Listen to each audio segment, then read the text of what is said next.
এ যুবক ভাই, উত্তরবঙ্গে আমার এক মাহফিল, গত 2 বছর 3 বছর আগে 2 দিন মাহফিল পর পর মাহফিল শেষ করে আমি ঢাকা ফিরি নাই। সকালবেলা মাহফিল কর্তৃপক্ষ আমার কয়, হুজুর পাশের এক বাড়িতে নাস্তা, আজকেও কিন্তু আপনাকে এসে এক বাড়িতে নাস্তা খাইতে গেছে, একটু দূরে বেচারা কষ্ট করে আনিস, অনেক আপ্যায়ন করছে। হুজুর ওখানে আপনার সকালবেলার নাস্তা। আমি বললাম চলেন। কয় হুজুর হাইটা যাইতে হবে, একটু ক্ষেতের ভিতরে দিয়া পথ। আমি বললাম ঠিক আছে, সকালবেলা হাঁটাও তো একটু ভালো হবে, স্বাস্থ্যের জন্য হাঁটবো।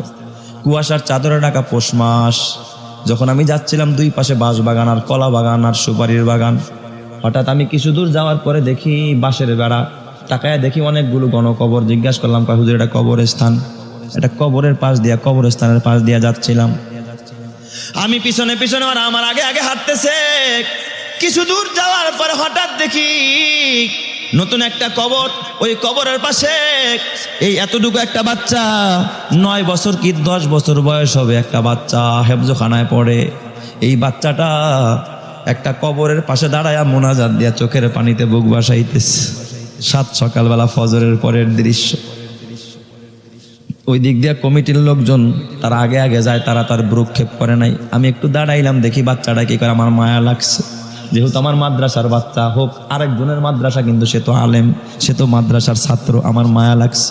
আমি দাঁড়াইছি, ওরা আবার পিছনে কি হুজুর গেল।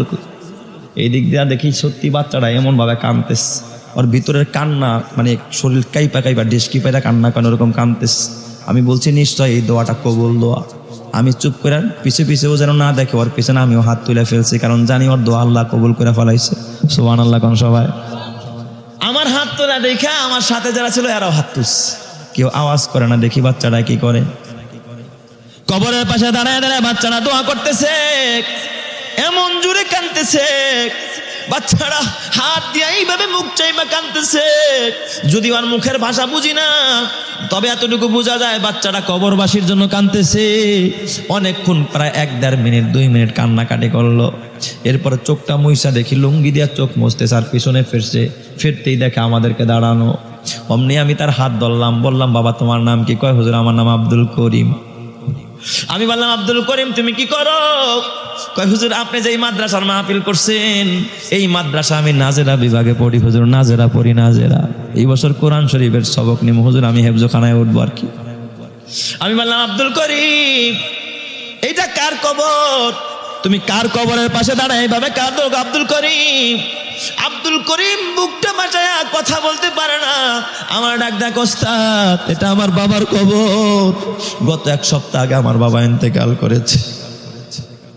আমি বললাম এটা তোমার বাবার কবর? হ্যাঁ আমার বাবার কবর। এ যুবক, ওই বাবার জীবন কত ধন্য। আজকে তোর কবরের পাশে তুই চিন্তা কর, তোর সন্তানটা যদি এইভাবে কাঁদে রে যুবক, আল্লাহর কাছে দোয়া কর, তোর মতো কপাল বলা আর কেউ হবে না। আর তোর মৃত্যুর পরে যদি তোর কবরের পাশে ডেক সেট পিড়া আর কনসার্ট করে আর গায়ে হলুদের অনুষ্ঠান করে, তোর কবরে ফেরেশতাদের বাড়ি একটাও পিঠের বাহিরে পড়বে না। এই বাচ্চাটা কবরের পাশে কাঁদতেছে। আমি বললাম আব্দুল করিম কি করছো? কয় হুজুর আমি ডেলি ফজরের নামাজের পর আমার বাবার কবরের পাশে দাঁড়ায় দাঁড়ায় আমি সূরা ইয়াসিন পড়ি হুজুর, আজকেও সূরা ইয়াসিন পড়ে আমি বাবার কবরের পাশে দোয়া করছি। আমি ডাক দিয়া বললাম আব্দুল করিম রে, এ বাবা, এটা কবরস্থান, মাঝে মাঝে শিয়ালের ডাক শোনা যায়, বাঁশের জাত। এ বাবা অন্ধকার, এই কুয়াশার চাদরে ঢাকা পৌষ মাস, কুয়াশা এমন ভাবে পড়ছে কিচ্ছু দেখা যায় না। আব্দুল করিমের টুপির উপরে দেখি সাদা সাদা কুয়াশায় টুপিটা সাদা হয়ে গেছে। এ বাবা তুমি একা একা আসতে কি ভয় পাও নাই রে বাবা? এই অন্ধকারের ভিতরে তোমার দিলে কি একটু ভয় লাগে নাই? তুমি কেমনে, এমনি তো মানুষ কবরস্থানে যাইতে চায় না ভয়ে, তুমি একা একা কেমনে কবরস্থানের কাছে আসলা? আব্দুল করিম দেখে হাত পাও কাঁপতেছে। আমার ডাক দিয়া ওস্তাদ এখানে আমার বাবা শোয়া, আমার বাবা ঠান্ডা মাটির ভিতরে ঘুমায়, আমার বাবা আমারে মাদ্রাসায় দিছে, আমার বাবা কত গরম কাপড় আমারে কিনে দিত, আমার বাবা কত খাবার কিনে দিত, আজকে আমার বাবা নাই, আমার বাবা কবরে কিসের ভয়? ওস্তাদ আমি একা আসি নাই, আমার সাথে আমার আম্মু আসছে। বললাম কোথায় তোমার আম্মু? হুজুর ওই যে কলা গাছের বাগানে পাশে আমার মা দাঁড়ানো। ঠিকই আমি তাকায় দেখি ওর মা বুরকা পরা কলা গাছের আড়ালে দাঁড়ায় রইছে। এ আমার বাবা, তোর কবরের কাছে কে গিয়া কানবে? গান গাওয়া ছাড়া রাস্তা নাই। এ যুবক, নিজে আলেম হইতে পারলি না, সন্তানরা আলেম বানাইতে পারলি না, একটা আলেমের কারখানাও বানায় কবরে যাইতে পারলি না, একটা এতিমখানা বানায় কবরে যাইতে পারলি না, ঘরটারে টেলিভিশন দিয়া সিনেমার হল বানায় ফেলছোস। এ বাবা, ঘরটারে জাহান্নামের টুকরা বানাইছোস। যত গুনাহ হবে সব তোর কবরে যাবে। পারলে একটা জান্নাতের বাগান বানায় কবরে যা।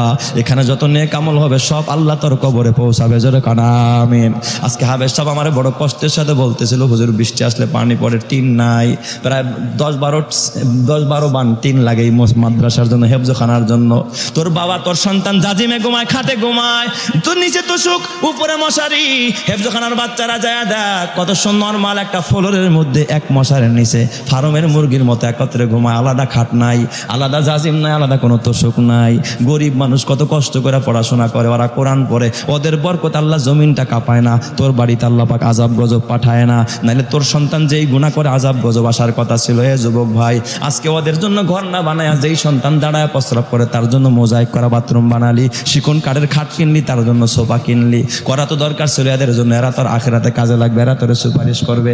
এই জন্য যুবক ভাই, এখানে 10-12 বান টিন দরকার। আমি এখানে 10-12 জন মুসলমান চাই যে হুজুর আমি 1 বান টিন কিনা দিব, মাত্র 6,000 টাকা, কোটি কোটি টাকা না। কেউ যদি 2 বান পারেন তাও নিয়ত করতে পারেন। কে পারবেন যে হুজুর ইনশাল্লাহ আমি 1 বান টিন কিনে দিব? আমি তার জন্য কলিজা দিয়া দোয়া করব। এই টিনের নিচে যারা কোরআন পড়বে, যতদিন টিন থাকবে আর এখানে কোরআনের তেলাওয়াত হবে, এই সমস্ত সওয়াবগুলো আল্লাহ তোমার জন্য আল্লাহ পাক আমলনামায় রিজার্ভ করবে। জোরে কান আমিন। সর্বপ্রথম কে পারবেন 1 বান টিন কিনে দিবেন 6,000 টাকা দিয়া? কি নাম বাজান আপনার? ওই ভাইয়ের নাম কি বলতেছে? নাম কি? মোহাম্মদ আতিয়ার শেখ 1 বান টিন। আপনার নাম? হ্যাঁ, কামাল শেখ 1 বান টিন। আপনার নাম? আলহাজ মোহাম্মদ শাহজাহান মিয়া 1 বান টিন। আয় আল্লাহ, আমার 3 ভাই দাঁড়া গেছে, 6,000 কইরা। আল্লাহ 3 বান টিন দিয়া দিব, আল্লাহ তুমি কবুল করে নাও। 6,000 টাকা দিব, তোমার টিন কিনা দিবে। ও মাওলা, আমার ভাইদের দান সাদকায়ে জারিয়া বানাও, কোটি টাকার মালিক বানাও। আল্লাহ ডান হাতে আমলনামা দাও। আল্লাহ হাসরের কঠিন ময়দানে আরশের ছায়া দিও। আল্লাহ গো নূরের টুপি পরায়ও, আলেমের বন্ধু বানায়ও, ওলি